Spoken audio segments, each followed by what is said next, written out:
13 h, le journal de la télévision belge francophone débute.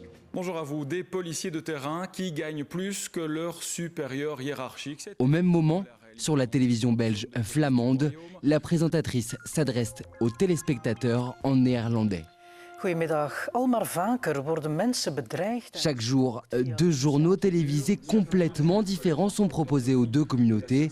Pourtant, les 2 rédactions partagent le même bâtiment à Bruxelles. Mais comme l'ensemble du pays, les 2 télévisions sont séparées par la frontière linguistique. Donc en marchant comme ça, exactement sur cette ligne, on est à une ligne imaginaire qui fait la frontière entre la VRT, télévision flamande d'expression néerlandophone, télévision publique qui se trouve de ce côté, et la RTBF, qui est la télévision francophone publique et qui se trouve de ce côté-là. Entre les 2 bâtiments, il y a une passerelle, un couloir, c'est tout ce qui nous sépare, c'est aussi ce qui nous réunit. De chaque côté de ce couloir, ce sont donc 2 télévisions publiques belges qui se tournent le dos. Depuis la fin du service commun de la chaîne en 1977, les colocataires ne partagent plus rien. Chacun a son parking, sa cafétéria ou ses studios. Côté information, les journalistes des 2 communautés ont une autonomie rédactionnelle totale.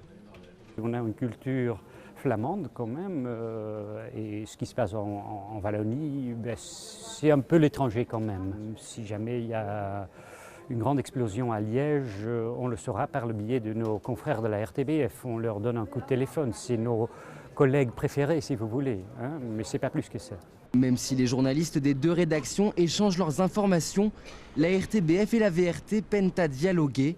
Très peu d'émissions sont sous-titrées et il n'existe pas de programme commun. Le fait d'avoir une séparation entre les 2 a engendré à certains moments une dispersion culturelle également, ou si vous voulez, une identité culturelle renforcée en communauté française et une identité culturelle renforcée et différente en communauté flamande. Une situation qui reflète l'impasse dans laquelle se trouve le pays.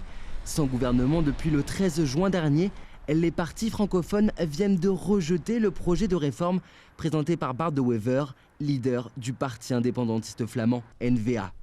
La tenue de nouvelles élections législatives devient donc de plus en plus probable.